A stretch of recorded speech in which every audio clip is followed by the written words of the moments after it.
وہ دے دیتے ہیں، اس میں ایسی کون سی بات ان کے پاس ہوگا؟ شاہد صاحب آپ کے پاس کیا پروف ہے سر کہ شریف خاندان کے جو ہے وہ بھارت میں کاروباری مراسم ہیں؟ بتائیے۔ دیکھیں وہ اس ٹائم مری جو دنجال آیا تھا اس کا یہاں پہ کیا انٹرسٹ تھا؟ اور کون آیا تھا سر؟ ان کا کاروباری ڈیل نہیں تھا؟ کون آیا تھا؟ جو انڈیا سے جو ڈیلیگیشن آیا تھا۔ انڈیا سے کون سا ڈیلیگیشن آیا سر؟ دجال مری میں آیا تھا، ملاقات ہوئی وہاں پہ۔ کیا آپ نے کہا کون آیا تھا سر؟ وہ آپ جدال وہ جندال کہہ رہے ہیں شاہد صاحب، آپ وہ دجال نہیں تھا، جندال تھا۔ جندال، میں سمجھا دجال کہہ رہے ہیں۔ جندال ہی بول رہا ہوں شاید میں نہیں، دجال اللہ نہ کرے۔ باقی جو اس میں وہاں پہ ان کے وہاں کی جو ملاقاتیں ہیں آپ دیکھ لیں، وہ کیوں آیا تھا ادھر، کس لیے آیا تھا، کیا لینے آیا تھا یہاں پہ؟ کیا وہ کاروباری میٹنگ نہیں تھی ان کی؟ آپ بتائیے، کیا کاروباری میٹنگ تھی؟ کیا انہوں نے سیٹ اپ کیا وہاں پہ؟ کون سی فیکٹری بنائی ہے بتائیے؟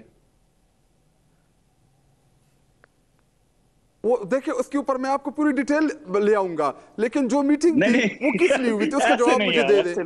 کس لیے آیا تھا وہ؟ سر وہ کس لیے آیا تھا؟ میں وہی آپ سے پوچھ رہا ہوں شاہد صاحب، اگر کوئی باہر کا کاروباری شخص آئے آ کے کسی کاروباری معاملات ہی تھے، وہ تو الگ تھے کہ وہ اس سائٹ پہ انہوں نے وہ نہیں کیا۔ اچھا ایک بات بتائیں شاہد صاحب، ایک بات بتائیں کس لیے دے رہے تھے؟ شاہد صاحب ایک بات بتائیں، اگر میں تاریخ اٹھا کے دیکھوں، میرے خیال میں کم از کم پچھلے 30-35 سال اگر میں اٹھا کے دیکھوں تو میرا خیال میں بھارت کے اندر جتنے مراسم عمران خان صاحب کے ہوں گے شاید یہاں پہ پاکستان میں کسی سیاستدان کے بھی نہیں ہوں گے۔ آپ یہ مانیں گے یہ بات؟ عمران خان صاحب بہت فیمس ہیں۔ نہیں سنیں میں کہہ رہا ہوں کہ عمران خان صاحب کرکٹر تھے، میں وہی کہہ رہا ہوں جب بھی گئے کرکٹ کھیلنے گئے، یہی کہہ رہا ہوں، انہوں نے پاکستان کو ریپرزینٹ کیا۔ میں بھی یہی کہہ رہا ہوں شاہد صاحب، تعلقات کے اوپر نہیں گئے، یا کرکٹ ورلڈ کپ میں گئے ہوں گے، یا کمیونٹی کے لیے گئے ہوں گے، میں یہی کہہ رہا ہوں کرکٹ کے لیے گئے ہوں گے، وہ شاہد صاحب کاروبار سن کے تو لیے لیں، نہیں گئے ہوں گے کہ سوال انہوں تو نے سن پاکستان لیں، کے مفادات کو واپس پیچھے رکھا ہوگا۔ شاہد صاحب سوال سن لیں، میں یہی کہہ رہا ہوں، میں یہی بات کہہ رہا ہوں کہ وہ ہے نا عمران خان صاحب نے ریپرزینٹ کیا ہے پاکستان کو، ان کے فینز ہیں وہاں پہ، ان کے چاہنے والے ہیں وہاں پہ انڈیا کے اندر، ایکٹرز، ایکٹریسز، اینکرز، سیاستدان سارے ان کو بہت پسند کرتے ہیں۔ لیکن اس بات کے اوپر عمران خان صاحب کی حب الوطنی میں سوال نہیں اٹھایا جا سکتا کہ وہ پاکستان کی فیور میں نہیں اور انڈیا کی فیور میں ہے۔ اسی طرح اگر کسی نے کوئی انڈین بزنس مین اگر آ کے یہاں پہ کسی پاکستانی سیاستدان سے مل جائے تو ہم کیا یہ کہیں گے جی تمہارا ایکچولی کاروباری مفاد ہے، اس کی وجہ سے تم نے اس سے ملاقات کی ہے؟ دیکھیں جب بغیر ویزے کے آپ آئیں گے تو پھر ان شکوک و شبہات کا اظہار تو ہوگا۔ اور دوسری بات یہ نواز شریف کون سا سٹار رہا ہے کہ جی اس کے فینز ہوں گے؟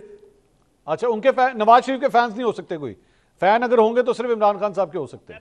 ایک دفعہ وہ کرکٹ کا بیٹ پکڑا، کوشش بڑی کی انہوں نے عمران خان بننے کی، لیکن کرکٹ تو ان کو آتی نہیں تھی۔ دیکھیں سٹارز ہوتے ہیں، آپ ایک اینکر ہیں تو شاید آپ کے فالورز ہوں انڈیا میں، میرے بھی نہیں ہے سر، وہ عمران خان صاحب کے، میرے بھی نہیں۔ ایک پروفیشنل ہے، ان کا کیا پروفیشنل تھا؟ بتائیں جی کوثر صاحب، بتائیں کون سے فین ہیں سر؟ اطہر صاحب کی بات سنیں، ایک منٹ ذرا اطہر صاحب کی بات سنیں، بڑا کم بولتے ہیں۔ جی اطہر صاحب کیا کہہ رہے ہیں؟ نہیں میں کہہ رہا تھا کہ منصور صاحب کی انڈیا میں بہت فینز ہیں، یہ تو مجھے پتا ہے، 2-3 میسیجز تو مجھے بھی آئے کہ منصور صاحب کو پہنچائے جائیں۔ تو اس میں وہ اگر انڈیا سے آئے ہوں گے وہ خطرناک ہی آئے ہوں گے، وہ اچھے نہیں آئے ہوں گے سر، جو میں نے حال کیا ان کا پچھلے 2-3 وہ کرنل صوفیہ قریشی بھی آپ کے بارے میں پوچھتی رہی ہیں۔ اللہ معاف کرے، اللہ معاف کرے، توبہ توبہ توبہ۔ اچھا ابھی منصور جب ایک جھوٹ بولا جاتا ہے نا، اس جھوٹ کو چھپانے کے لیے پھر آگے سے 3-4 اور جھوٹوں کا سہارا لے کے اپنی بات کو سچا ثابت کرنے کی کوشش کی جاتی ہے۔ آپ نے شاہد بھائی سے پوچھا بھائی بتا دیں کون سا کاروبار ہے، انہوں نے کہا وہ دجال، پھر جندال، اور وہ بغیر ویزے کے آیا تھا۔ یہ ایک اور جھوٹ ہے، یہ ایک اور جھوٹ ہے کہ بغیر ویزے کے۔ پھر وہ اسی طرح کی بات ہو جاتی ہے کہ میاں نواز شریف کی فرم کے اندر سے کوئی 11 را کے ایجنٹ پکڑے گئے۔ میں بلکہ ایک دن ہائیڈ پارک میں واک کر رہا تھا میاں صاحب کے ساتھ، مجھے بھی انڈین ملٹری اتاشی بنا دیا ان کے سوشل میڈیا نے۔ تو یہ تو سارا ہی بالکل جھوٹ کا ہے نا، اس کے سوا ان کے پاس ہوتا کچھ نہیں۔ میں ان سے اپیل کروں گا خدا کے لیے یہ شرائط، یہ مشروط محبت جو ہے پاکستان کے ساتھ، اس سے باہر نکل آئیں۔ ہم آپ کو حب الوطنی کا سرٹیفکیٹ نہیں دیتے، ہم آپ کی حب الوطنی پہ شک بھی نہیں کرتے، لیکن عین جنگ کے دوران جس طرح آپ کا لب و لہجہ تھا وہ پورے پاکستان نے دیکھا۔ میں پارلیمنٹیرینز کی بات نہیں کر رہا، میں صوبائی اسمبلی میں بیٹھے پی ٹی آئی کے لوگوں کی بات نہیں کر رہا، میں ان کے سوشل میڈیا پہ جو بابا کوڈا اور اس قسم کے اکاؤنٹس ہیں منصور بھائی اس پہ بھی تھوڑا سا بات کر لیتے ہیں، اس پہ مجھے اگر آپ 2 منٹ دیں بولیں شاہد صاحب، بولیے شاہد صاحب، بولیے۔ نواز ممبئی حملوں کے حوالے سے نواز شریف نے کیا بیان دیا تھا، مجھے وہ بتا دے تھوڑا سا۔